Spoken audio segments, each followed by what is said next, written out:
আমরা এই ঘোষণাপত্রে হতাশ, এই জাতীয় হতাশ, কারণ এই ঘোষণাপত্রে সংবিধানের প্রিএম্বলে এটা স্থান দেওয়া দরকার ছিল এবং এটা 5 আগস্ট থেকে এটা বাস্তবায়ন করবে বলে আমরা শুনেছিলাম, ধারণা করেছিলাম, কিন্তু এটা কখন থেকে বাস্তবায়ন হবে তার কোনো নির্দেশিকা নেই।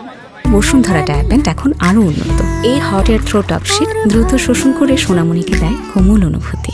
শহীদ পরিবার, পঙ্গু যারা আছে তাদের ব্যাপারে কোনো স্পষ্ট নির্দেশিকা নাই।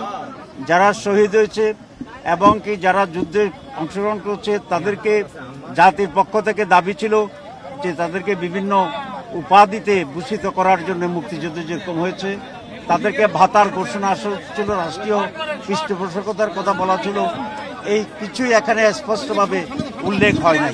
সেই জন্য আমরা হতাশ।